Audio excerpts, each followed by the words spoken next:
students, I welcome you all to today's session. I hope all of you are doing perfect at your places. Today's topic is adaptation in plants. You will be aware about different types of plants and their adaptations and some unusual plants. So this chapter is going to deal with the adaptations which are done by the plants, and you are going to also learn about some unusual plants.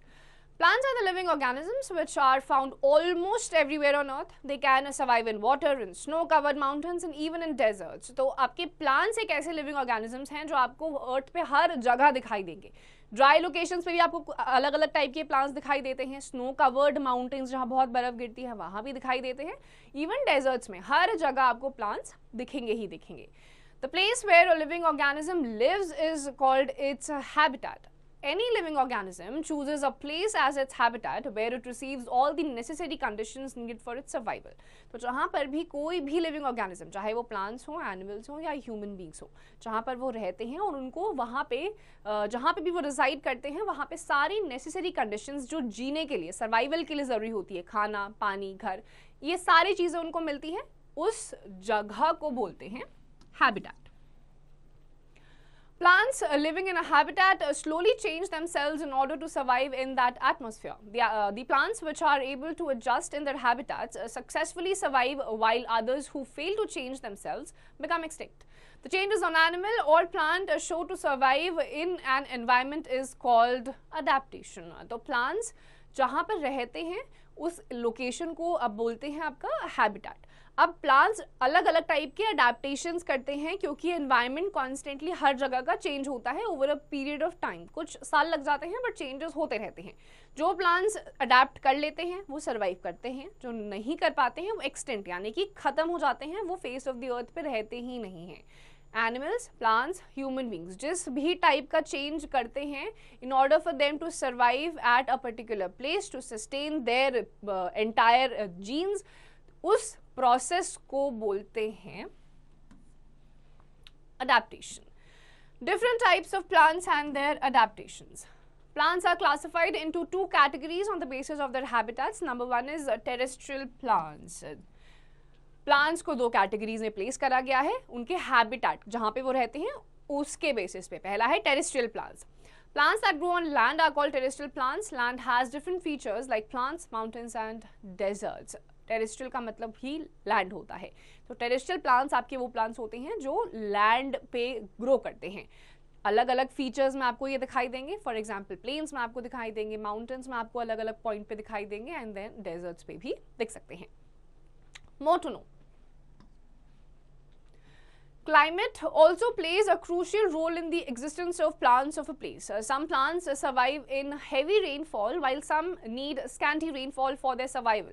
Similarly, some plants flourish in hot climate while some need cool climate for survival. तो अलग अलग climatic factors चाहिए होते हैं अलग अलग animals को भी, प्लांट्स को भी.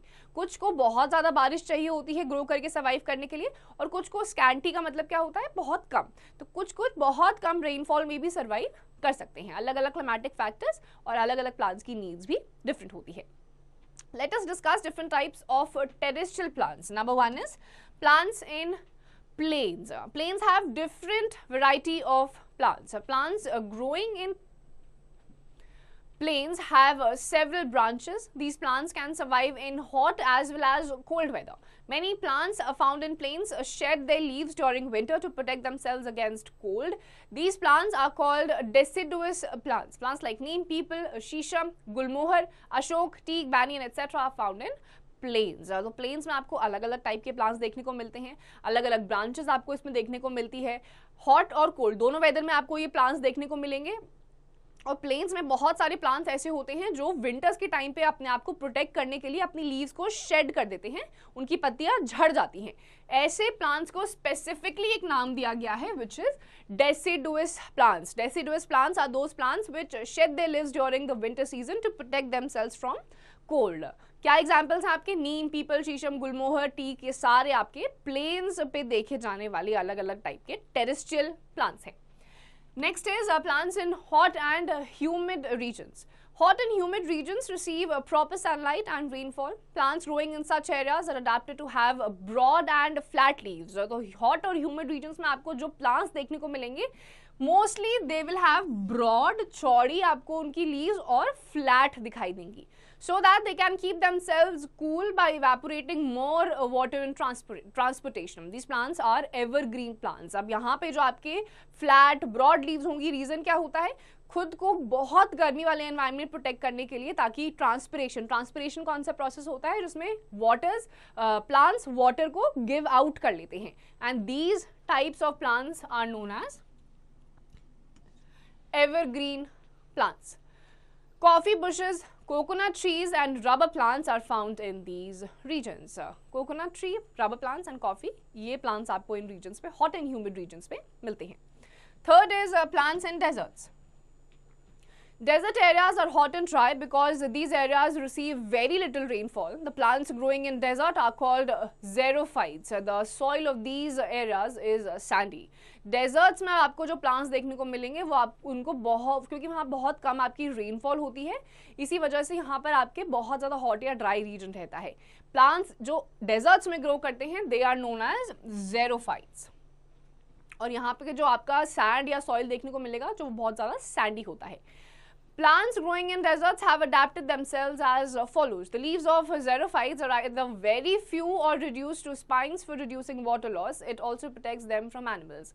अब deserts में क्योंकि रहना है, बारिश ज़्यादा होती नहीं है, गर्मी बहुत ज़्यादा है, सूखा वहाँ पड़ा रहता है, तो वहाँ के plants ने survive करने के लिए क्या adaptations करी हैं, या तो उनकी leaves बहुत ज़्यादा छोटी हो गई हैं या फिर spines बन गए हैं. Spines में क्या होता है, जैसे आपका cactus का plant होता है, क्यों ऐसे होते हैं, ये तो एक तो एनिमल से प्रोटेक्ट करके रखता है और वाटर लॉस जो होता है ट्रांसपिरेशन में वो कम से कम हो जाता है.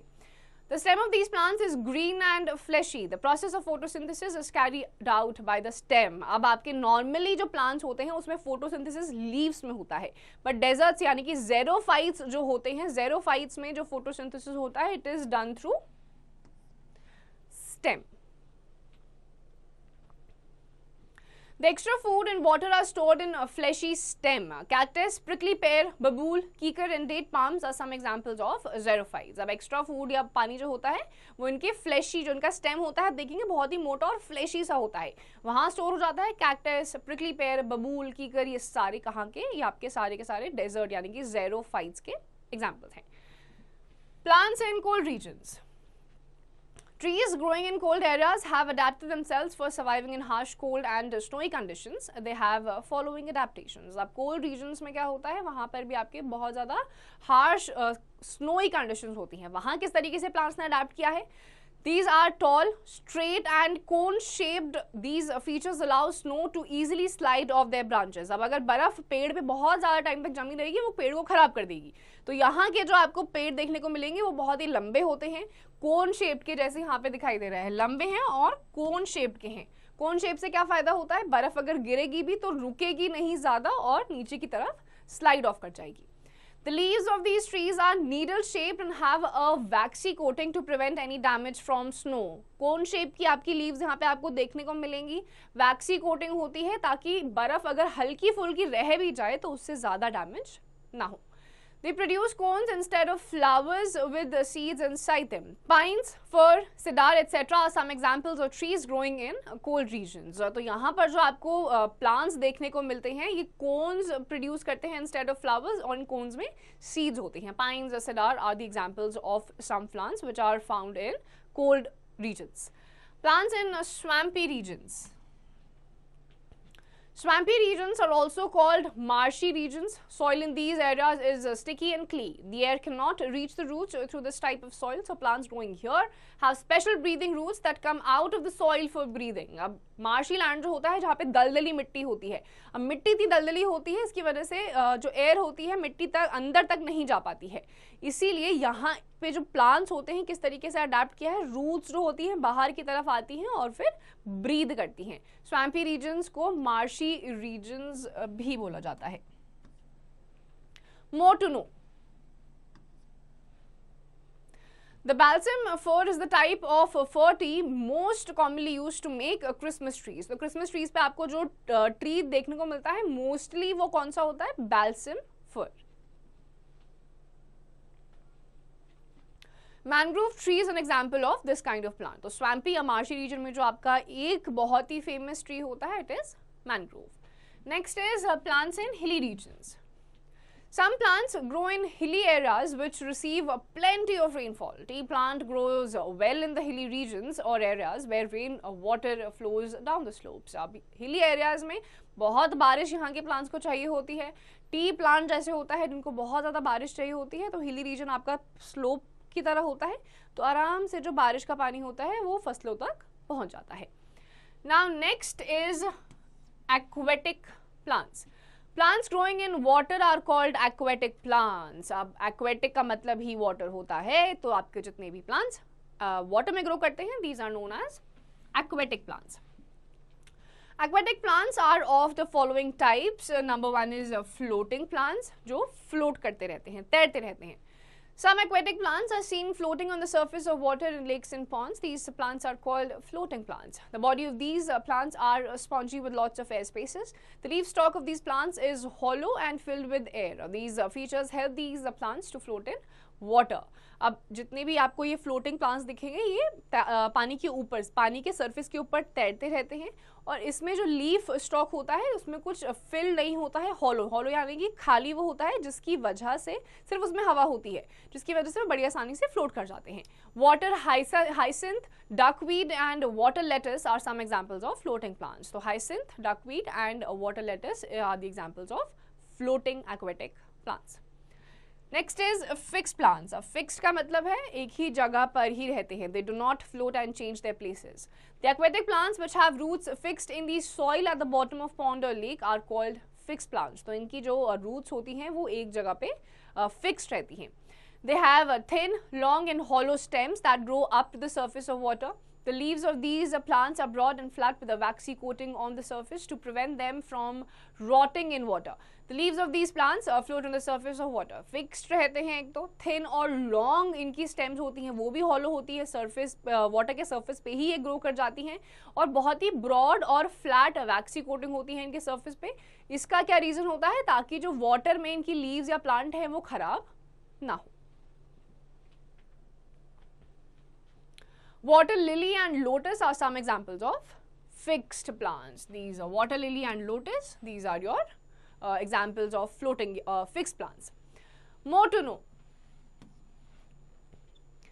Lotus flower symbolizes divinity, fertility, wealth, knowledge and enlightenment. तो lotus जो है, it is a symbol of different good things like divinity, fertility, wealth, enlightenment, knowledge, इन सभी को symbolize करता है lotus. Now let's see under water और submerged plants, जो पानी के अंदर नीचे होते हैं। Some aquatic plants completely grow under the water. Leaves of these plants are thin and narrow without any stomata. These plants breathe through the body surface. They use carbon dioxide from water for photosynthesis and release oxygen in water. This oxygen is used by underwater animals. अब under water जो होते हैं ये बिल्कुल पूरी तरीके से आपके पानी के नीचे होते हैं। इनकी जो लीव्स होती हैं थिन होती हैं, बहुत ही नैरो यानी कि पतली होती हैं, जिसमें स्टोमेटा प्रेजेंट नहीं होता है, विदाउट एनी स्टोमेटा। ये बॉडी सरफेस से ही बड़ी आसानी से ब्रीद कर लेती हैं, एंड वो कार्बन डाइऑक्साइड जो वाटर में डिजॉल्व होता है उसी को यूज करती हैं, and they release the oxygen in the water. What are the examples? Pondweed and tape grass are some examples of underwater plants. Evaluate yourself. Fill in the blanks. अब यहाँ पे फिर से there are a couple of questions जिनके बारे में अभी तक हम पढ़ चुके हैं. You have to fill these answers on your own.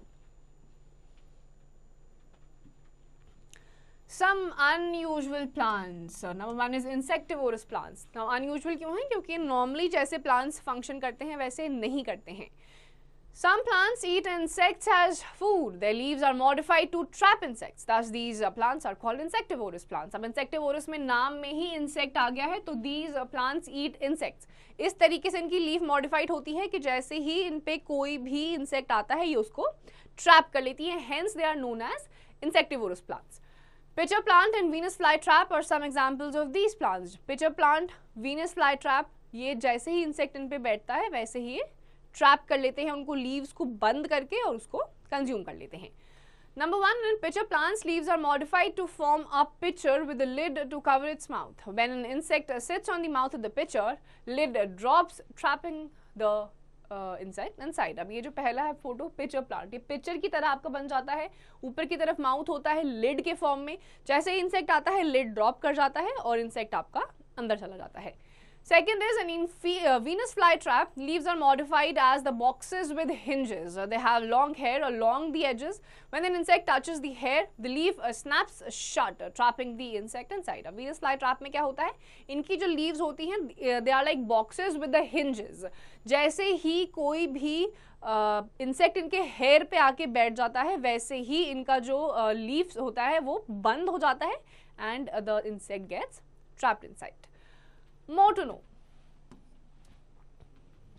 Giant sequoias are the world's largest single trees and living tree by volume. Giant sequoias grow to an average height of about 50.85 meter, 164 to 279 feet and 6 to 8 meters, 20 to 26 feet in diameter. तो आपके जो giant sequoias हैं ये volume में भी बहुत ज़्यादा हैं और इनकी जो हाइट और डायमीटर है वो भी बहुत ज़्यादा है. And it is one of the largest trees that you can find in Earth.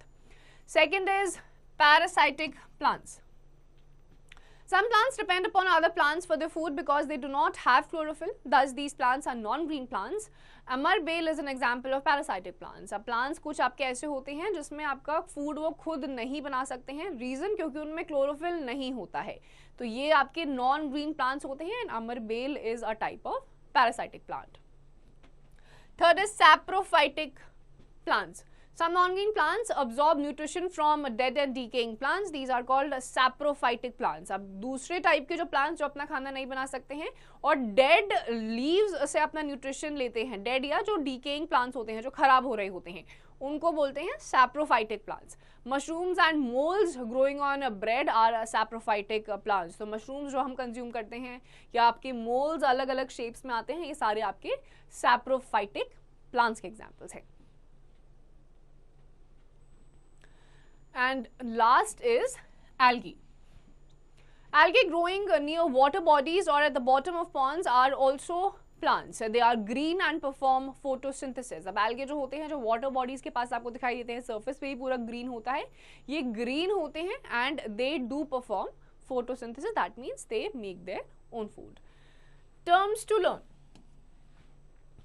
Adaptations, the process of adjustment to surroundings by living organisms. Terrestrial plants, plants that grow on the land. Aquatic plants, plants that grow in water. Parasitic plants, non-green plants depend on other plants for their food. And saprophytic plants, non-green plants absorb nutrition from dead and decaying plants. Adaptations, जो अलग-अलग plants show करते हैं in order for them to survive at a particular place.